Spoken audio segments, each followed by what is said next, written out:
కర్ణాటకలో జరిగిన వాల్మీకి స్కామ్ కర్ణాటక కాంగ్రెస్కే కాదు తెలంగాణ కాంగ్రెస్ కూడా ముచ్చెమటలు పట్టిస్తోంది. కింద మీద పడి ఇక్కడ కాంగ్రెస్ వాళ్ళు రేవంత్ రెడ్డి గారు మీడియాని మేనేజ్ చేస్తూ విషయాలు బయటికి రాకుండా ఆపుతా ఉన్నారు.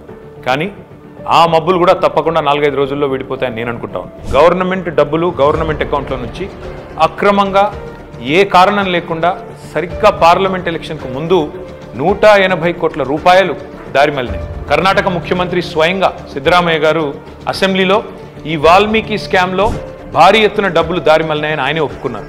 అందులో హైదరాబాద్లోని 9 బ్యాంక్ అకౌంట్లకి 45 కోట్ల రూపాయలు ట్రాన్స్ఫర్ చేశారు. దీని మీద ఎంక్వైరీ మొదలు కాగానే ఏమైందో ఏమో తెలియదు కానీ వాల్మీకి కార్పొరేషన్ అకౌంట్ సూపరింటెండెంట్ ఆఖరికి ఆత్మహత్య చేసుకున్నాడు. ఇవాళ ఆయన కుటుంబం రోడ్డున పడే పరిస్థితి. బ్యాంక్ అధికారులతో సహా 11 మందిని ఈడీ అరెస్ట్ చేసింది. కర్ణాటక నుండి మన తెలంగాణకు అక్రమంగా ఈ డబ్బు ఏ అకౌంట్లలోకి వచ్చింది, ఆ అకౌంట్లు ఎవరివి, ఈ తీగ లాగితే తెలంగాణ కాంగ్రెస్ డొంక మొత్తం కదులుతూ ఉన్నది. మొన్న పార్లమెంట్ ఎన్నికల్లో తెలంగాణ కాంగ్రెస్ పార్టీ తన ఖర్చులకు ఈ డబ్బులే వాడినట్టుగా అనిపిస్తూ ఉంది.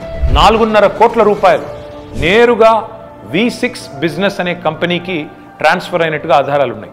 ఈ V6 బిజినెస్ కంపెనీ ఓనర్ ఎవరు? SIT, CID, ED ఈ దాడులన్నీ జరిగిన తర్వాత కూడా మన తెలుగు మీడియాలో ఈ వార్తలు రాకుండా అడ్డుకుంటున్నది ఎవరు? పార్లమెంట్ ఎన్నికల సమయంలో కొన్ని బంగారం షాపులు, బార్ల నుండి భారీ మొత్తంలో డబ్బులు తీసుకున్నట్టుగా తెలుస్తూ ఉంది. వారికి కాంగ్రెస్ పార్టీకి ఉన్న అనుబంధం ఏంది? ఇవన్నీ కూడా బయటికి రావాలి. కర్ణాటక ముఖ్యమంత్రి సిద్ధరామయ్యను గనక పొరపాటున తొలగిస్తే పక్కన ఉన్న తెలంగాణ సర్కారు కూడా కూలుతుంది అని ఈ మధ్యనే కర్ణాటక మంత్రి సతీష్ జరికోలి అంటున్నారు. మరి కర్ణాటక కాంగ్రెస్తో తెలంగాణ కాంగ్రెస్కు అంతలాగా పెనవేసుకున్న ఈ అనుబంధం ఈ వాల్మీకి స్కామేనా?